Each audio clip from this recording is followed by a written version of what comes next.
Baik, selamat siang dan salam sejahtera bagi kita semua. Hari ini kita masuk ke dalam pertemuan yang kedua. Minggu lalu kita sudah membahas tentang survei cepat, apa yang masuk dengan survei cepat, kemudian juga sejarah dan asal-usul tentang penggunaan survei cepat ini. Saat ini di pertemuan kedua kita akan masuk ke dalam pembahasan mengenai survei cepat itu tujuannya apa. Jadi penggunaan survei cepat digunakan bertujuan untuk apa.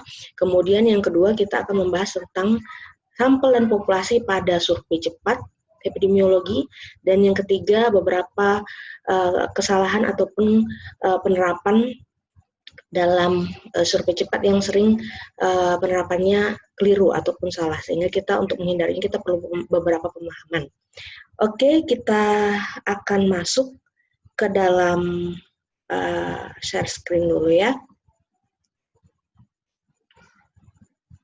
Oke, kira-kira sudah nampak ya layarnya. Jadi di sini seperti tadi kita akan membahas tentang tujuan survei cepat itu sendiri. Nah, survei cepat atau rapid survey itu bertujuan itu adalah untuk memperoleh gambaran masalah kesehatan masyarakat. Misalnya tentu banyak masalah kesehatan yang terjadi di masyarakat. Mungkin penyebaran kasus sekarang seperti penyebaran kasus COVID-19 di masyarakat sendiri, ataupun penyakit-penyakit yang memang sudah lama seperti diare, kemudian polio, dan lain sebagainya. Jadi beberapa gambaran masalah kesehatan, khususnya nanti kita akan lihat kaitannya, itu dapat dilihat dengan menggunakan survei cepat. Ya, jadi untuk memperoleh gambaran masalah kesehatan di masyarakat. Yang kedua, untuk mengevaluasi program kesehatan. Jadi dengan adanya data survei cepat, kita bisa membandingkan hasil survei cepat, rapid survei ini dengan catatan yang ada di rekam medik ataupun catatan laporan dari masing-masing tempat pelayanan kesehatan. Misalnya data dari puskesmas kita bisa juga bandingkan dengan data dari rumah sakit. Jadi bisa mengcombine untuk mengevaluasi program kesehatan. Nah, di sini dilihat bahwa metode survei cepat pertama kali itu dikembangkan pada proyek Expanded Program on Immunization. Jadi dari WHO yang pertama kali mengembangkannya, khususnya juga di Indonesia, itu pelaksanaannya pada saat ingin melihat cakupan imunisasi, karena di Indonesia sendiri kita ketahui bahwa masyarakatnya cukup luas, sehingga kita butuh gambaran bagaimana cakupan imunisasi. Maka WHO pada saat itu pertama kali menggunakan dengan survei cepat ini untuk melihat program imunisasi. Nah, bagaimana sih pelaksanaan survei cepat? Tentu kita perlu memahami dulu yang menjadi populasi dan sampel dalam survei cepat ini apa. Jadi secara umum tentu sama pemahaman tentang populasi dan dengan sampel ya. Jadi populasi di sini didefinisikan sebagai kumpulan elemen individu yang ingin kita ketahui karakteristiknya. Dapat berupa kumpulan barang, kumpulan orang, individu, ataupun kumpulan barang. Contoh, populasi dapat berupa semua balita yang ada di wilayah kerja Dinas Kesehatan Kabupaten. Jadi kalau kita ingin melihat permasalahan kesehatannya itu adalah tentang misalnya balita, maka populasinya itu berupa semua balita.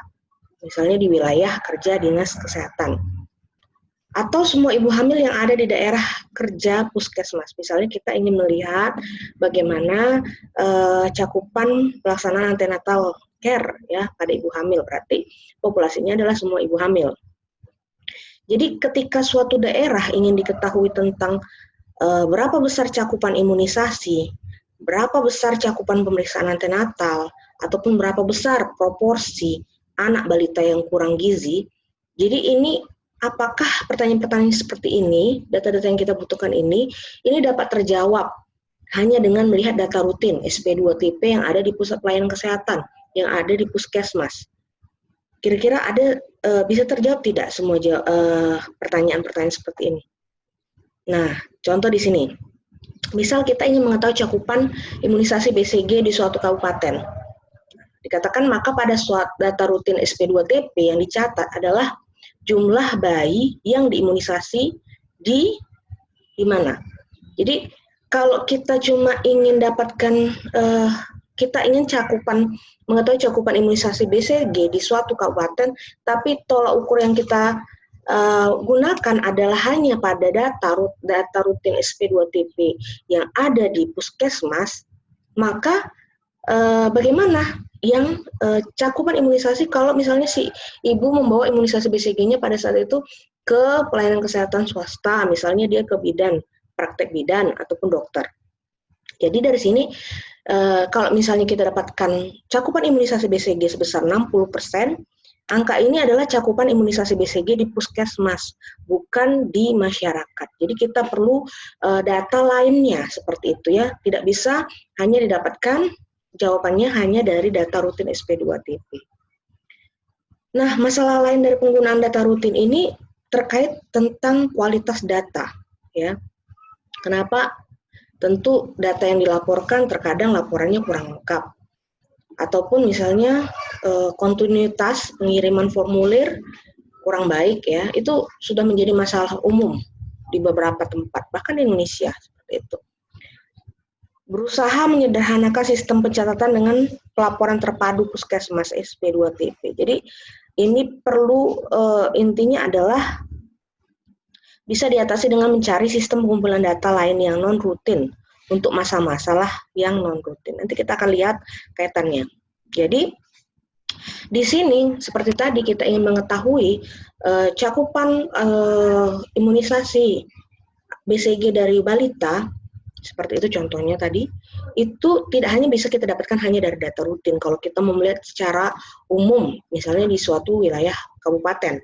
Jadi kita perlu teknik pengumpulan untuk menggambarkan keadaan kesehatan seperti tadi, untuk menunjang data rutin tadi, semakin untuk melengkapi ya, untuk menunjang sistem informasi yang sudah ada. Nah, ini perlu dicarikan teknik survei yang mudah, murah, cepat, ya, untuk mendapatkan hasil yang akurat. Jadi ini yang dikenal dengan teknik survei cepat atau rapid survey method, ya. Karena dikatakan survei cepat, maka diperoleh dalam waktu 1-4 minggu. Ya, kalau lebih dari 2 bulan, maka ini bukan survei cepat. Nah, kita akan memahami populasi dalam survei cepat ini dalam studi kasus di sini. Misalnya diketahui di Kabupaten Tangerang, Kepala Dinas Kesehatan ingin tahu cakupan K4 pada ibu hamil. Jika Anda diminta untuk melakukan survei untuk menjawab masalah di atas, jelaskan secara rinci populasi yang akan disurvei. Nah, ini menjadi pertanyaan, siapa sih yang menjadi populasi untuk survei ini, gitu ya. Maka populasi yang tepat adalah seperti definisinya tadi, kalau kita bawa ke dalam studi kasus ini adalah ibu hamil, ya, seluruh ibu hamil yang sudah masuk trimester ke-3, karena tentunya sudah mendapatkan cakupan K4 seperti itu ya. Jadi yang berada di Kabupaten Tangerang. Jadi kita harus jelas memahami siapa menjadi populasi dalam survei cepat kita kali ini. Nah, sampel. Jadi tentu kita ketahui bahwa sampel itu harus representatif, mewakili dari populasi. Kalau kita ibarat memasak gulai ayam, kemudian kita cicip, itu bisa sebelumnya kita aduk secara rata, kita ambil, kita cicip, nah itu sudah dikatakan representatif, ya sudah mewakili rasa. Jadi contoh beberapa orang yang diambil inilah yang dinamakan sampel. Jadi artinya kalau dikatakan terwakili, artinya semua punya kesempatan yang sama untuk terpilih sebagai sampel. Itu tentu sudah kita pahami mungkin dalam metodologi penelitian tentang konsep sampel dan populasi. Demikian pula dalam survei cepat ya, kita penggunaan konsep sampel dan populasi juga harus punya pemahaman yang sama. Jadi kalau misalnya ada perbedaan antara cakupan yang sebenarnya di populasi dengan cakupan yang diperoleh dari sampel, ini yang dikatakan sebagai sampling error. Ya, jadi kesalahan ini terjadi pada survei yang tidak mengikut sertakan seluruh populasi. Ini bisa kita minimalisir, bisa kita kendalikan, ya, kesalahan dalam sampling error ini dengan cara yang pertama, memilih sampel secara tidak bias, ya. Bagaimana? Berarti cara pengambilan sampelnya yang tepat. Nanti selanjutnya kita akan bahas tentang pengambilan sampel pada survei cepat ini, yaitu dengan 2 tahap. Ya, berbeda dengan survei pada umumnya, ini akan ada 2 tahap. Kemudian yang kedua, kesalahan itu bisa kita minimalisir ya dengan memilih sampel yang cukup besar. Jadi semakin bisa dia mewakili, harapannya tentu bisa mengurangi kesalahan sampel ya, perbedaan cakupan yang sebenarnya pada populasi dengan cakupan yang diperoleh dari sampel atau yang tadi kita sebut dengan sampling error. Nah, kalau tidak mewakili bagaimana? Sampel tidak mewakili populasi, maka hasilnya itu tidak bisa memperoleh hasil yang bias ya. Jadi kita bisa memperoleh hasil yang bias, jadi perkiraan cakupan yang dihasilkan itu berbeda tadi antara populasi dengan yang hasil penelitian. Contoh, jika kita hanya mewawancarai ibu yang datang ke posyandu saja untuk menentukan cakupan imunisasi campak, padahal tidak semua ibu membawa anaknya untuk imunisasi campak ke posyandu. Dia bisa membawa ke rumah sakit ataupun ke bidan swasta. Ya. Maka cakupan yang dihasilkan ini cenderung lebih tinggi dari cakupan yang ada. Kenapa? Karena ya pasti akan lebih banyak seperti itu ya yang terdata di posyandu dibanding dengan data secara umum. Nah, sampel berdasarkan probabilitas ini yang diharapkan bisa memastikan bahwa semua orang yang ada di populasi itu punya kesempatan yang sama untuk terpilih sebagai sampel. Ya, itu yang tadi katakan konsep representatif. Jadi agar dia dikatakan punya sampel, punya kesempatan yang sama, probabilitas yang sama, ini perlu kerangka sampel frame. Ya.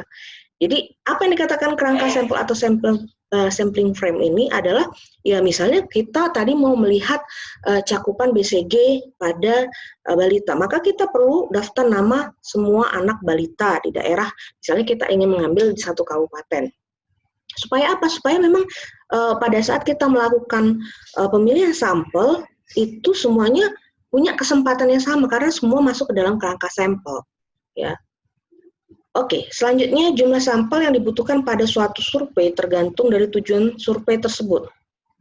Tergantung ya, kalau misalnya kita ingin mengukur satu parameter tertentu, misalnya ingin mengetahui cakupan imunisasi DPT, cakupan pemeriksaan antenatal, cakupan K1, itu akan berbeda ya jumlah sampel yang dibutuhkan dengan bila kita ingin melakukan survei untuk mengetahui, untuk melihat hasil satu intervensi.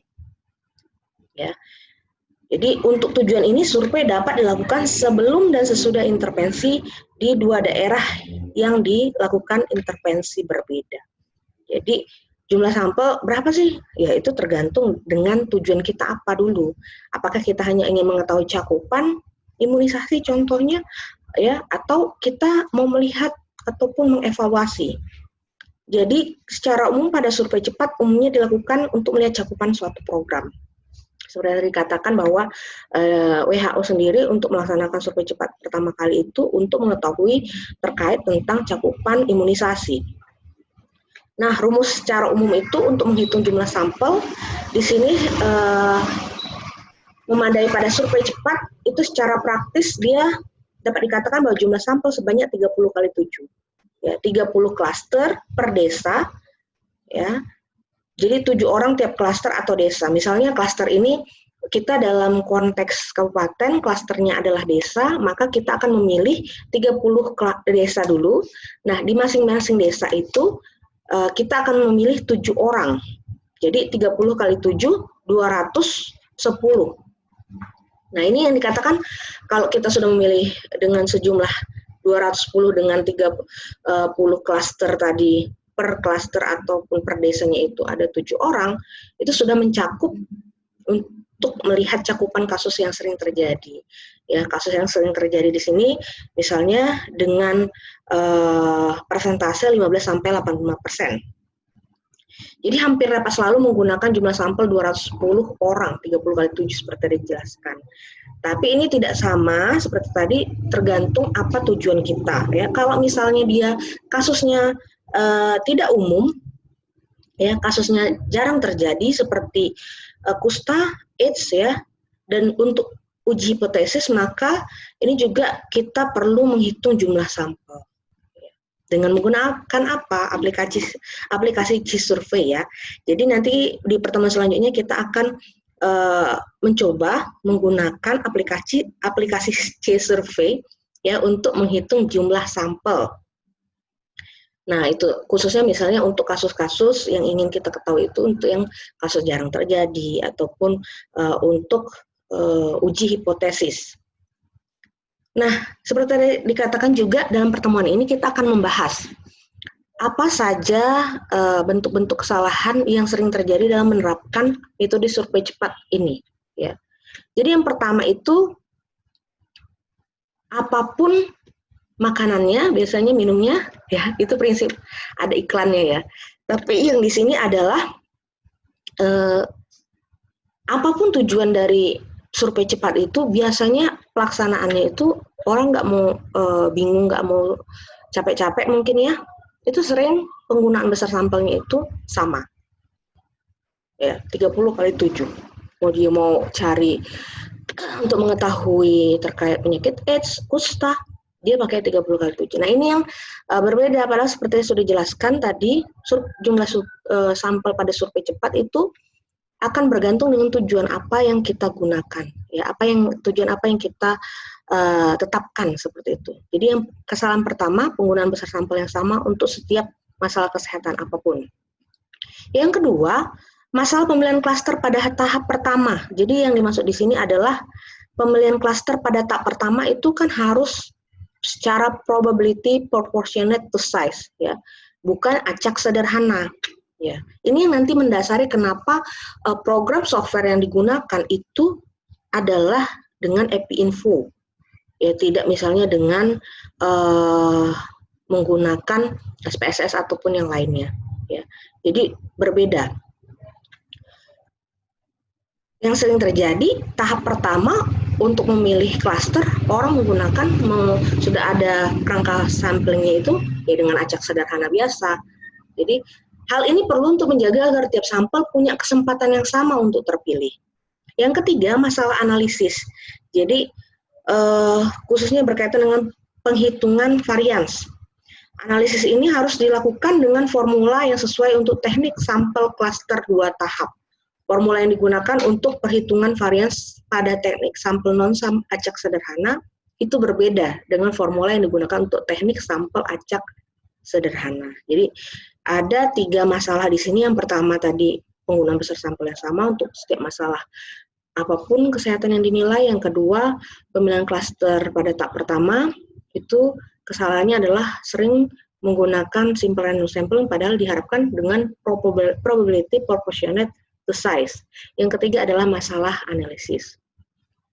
Baik, nah selanjutnya pemakaian formula variansi yang tepat ini sangat penting karena ini berkaitan dengan penghitungan confidence interval, ya, yang akan melibatkan varians. Jadi jika tidak digunakan formula yang benar, baik confidence interval maupun uji statistik yang dilakukan tidaklah memberi hasil yang akurat.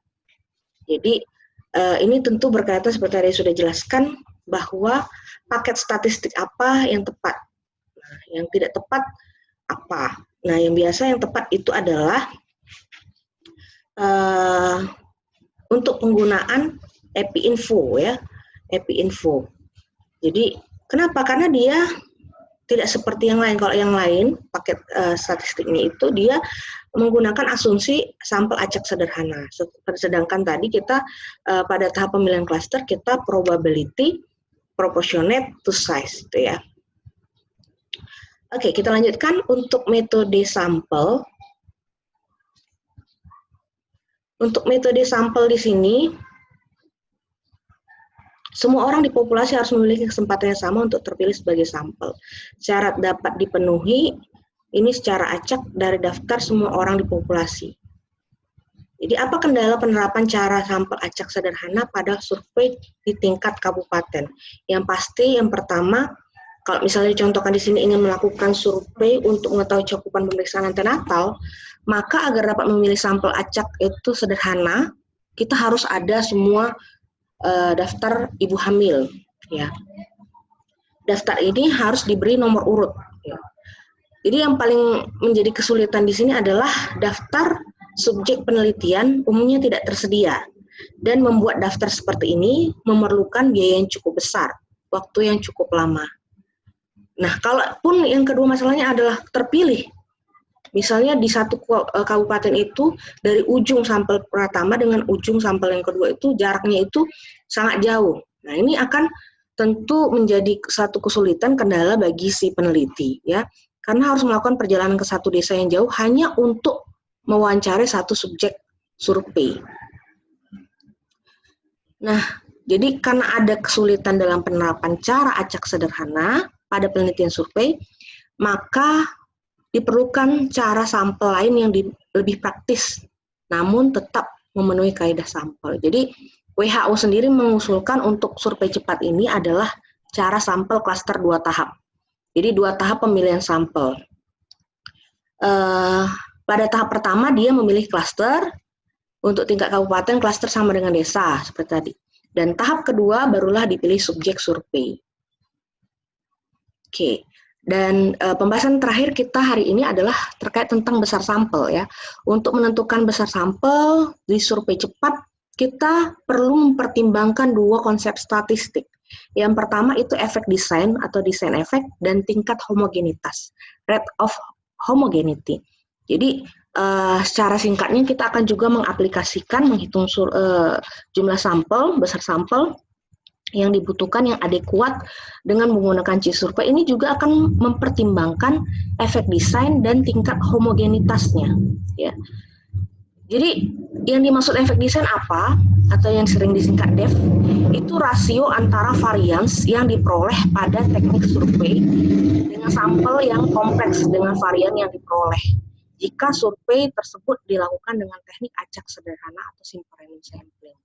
Dan tingkat homogenitas atau sering disingkat dengan ROH itu pengukuran homogenitas atau derajat kesamaan sampel di dalam klaster dibandingkan dengan derajat kesamaan antar klaster.